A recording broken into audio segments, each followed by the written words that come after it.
I love this story. This is Marc-Andre Fleury, netminder for the Minnesota Wild. Chris Knuckles Nyland, a former NHL player, would explain its significance. Yay, Marc-Andre Fleury. Awesome. So awesome you decided to wear your mask and defy the league telling you you couldn't. Listen, goaltenders for years have put things on their masks. All right? They've designed them different ways.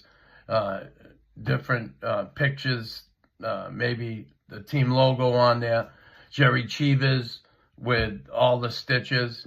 And on a night when Minnesota was celebrating Native American heritage, Marc-Andre Fleury wanted to wear his mask that depicted his wife's heritage and his children. And I just can't believe the league is going to go that far, fine him and fine the team. It's a joke. They keep tripping over themselves. He's right. Let's go over this. My name is Cole Red Horse Taylor. I am from the Prairie Island Indian community, and I am from the Mdewakanton band of Dakota, which are the dwellers of the Sacred Lake. So I was asked to design a helmet for Fleury. You know, they wanted stuff that really represents like Dakota, culture, Dakota aesthetics, kind of emulate our environment, the flora of our area, of our homelands. They talk about our relationship to the earth.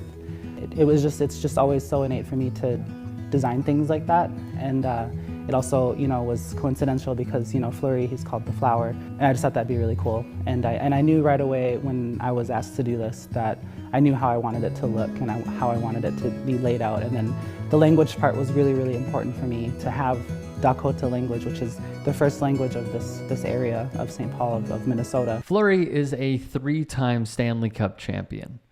He's, at this point, almost 40. He's one of the most, if not the most, respected player in the National Hockey League at this juncture. And sadly, because of a controversy caused by the NHL, there was a public squabble. This, unfortunately, is banned by the league. Fleury said screw it and donned the mask anyway. Why was this so important to him? Why did he feel the need to curb the NHL's rules? Well, I'll tell you. First off, it was a violation because league policy states that players wearing specialty equipment on theme nights is wrong. He did it to honor his wife, Veronique, who is Native Canadian. Fleury did not play, thus the fans saw it in warm-ups. His agent, Alan Walsh, who also serves as an attorney, informed ESPN the player offered to pay whatever fine the league would levy, but that the NHL then threatened the Wild organization with an additional significant fine if he flouted the rule. However, the outlet would learn no punishment was expected. So what gives? Why does the NHL continue to trip over their own feet? The Montreal Gazette's Jack Todd wrote in his critique of the league, the NHL squandered what should have been a feel-good moment, a chance to make a statement for tolerance and diversity.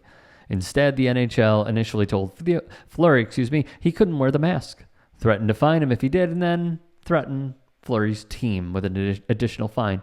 Fleury, to his credit, flipped the flying fickle finger of fate, that is so good, in the general direction of the NHL and its bumbling backward bosses and wore the mask during warm-ups anyway, apparently without consequences because the league has cowed by the reaction. This all started, lest we forget, that the NHL announced in June that teams were no longer allowed to wear specialty jerseys during warm-ups, practices, or games that supported causes such as pride, military appreciation, or ethnic heritage nights. The league further clarified that on-ice player uniforms and gear worn in warm-ups, official team practices, and games could not be altered to reflect specialty theme nights. The theme night equipment ban was approved by the NHL Board of Governors with no objection from the NHL Players Association. It was enacted after several players refused to take part in warm-ups last season when their teams wore Pride Night jerseys, citing personal or religious objections to the LGBTQIA+ initiative. We have covered this. We've gone over this. The league basically said no Pride Nights anymore. but we can have other nights. And then they said, let's just scrap it all together.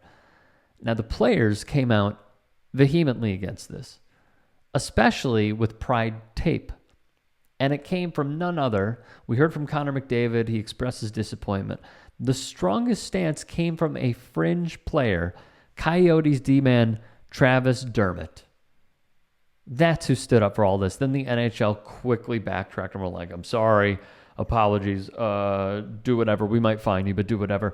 It took serious kahunas for Travis to do that, and we applaud him for it. What is eye-opening is this from ESPN. While the league rejected Fleury's request for a Native American Heritage Night mask, it allowed 2 goalies to wear specialty masks for Hockey Fights Cancer Nights this season, that being Sergei Bobrovsky and Philip Grubauer. A source familiar with the decision said those exemptions were due to those goalies having worn cancer awareness masks before the ban was enacted, and due to the nature of the cause they were supporting. I don't buy that whatsoever, and I'll prove it. Let's say a goalie in the NHL wants to wear a Hockey Fights Cancer mask, and they're bringing awareness, but they never wore it prior to the season. Is the NHL going to say you can't promote cancer awareness on your hockey mask?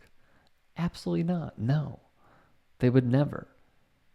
But when it comes to inclusivity and it comes to being open, and this hockey is for everyone mantra, which it clearly is not through their own actions by the league, by the board of governors, by Gary Bettman, NHL commissioner, what have you, it's actually showing it's only for a select few.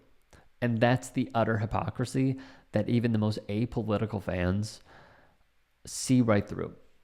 That's the big issue here. Mike Freeman of USA Today would add more. It's impossible to know exactly, but it seems that only after the story became public and the NHL was blasted for its heartlessness that the threat of a fine was rescinded. What the NHL apparently did in threatening both Fleury and the Wild was so over the top that it was heartless and cruel. It looked like a league run by robots that didn't understand its players are human. It didn't seem to realize until it was forced to do so by being embarrassed that it should make exceptions for acts of genuine kindness and support. By handling this in an embarrassing, awkward way, it is telling certain communities and certain people that the NHL isn't for everyone. You and you and you who look like the rest of us, cool, come on in. You and you who don't or who do not believe what the rest of us do, well, you and your beliefs are banned. The NHL will say this is absurd. Defenders of the NHL will say the same, but look at what they've done. The Pride Tape ban was one of the ugliest prohibitions any league has done in years, and it took a gigantic national outcry for the NHL to change. I wait to see what the fallout is from this, and also what example they do make of someone with a message that they don't agree with completely, because they have now flip-flopped multiple times, but they're still saying that they are going to enforce these rules when they don't. So I believe it is up to the players, and not only that, the star players, to take a stand, because when you have the leaders and the creme de la creme of hockey personnel saying this isn't right, I disagree with the Board of Governors, I disagree with Commissioner Bettman, others who aren't as well respected because of their career pedigree or are fringe players will then say, well, Connor McDavid is saying it, I could say it now. And it opens up the floodgates. It is okay to be critical of the league. What's not okay is for the league to curtail what the players want to do to promote inclusivity.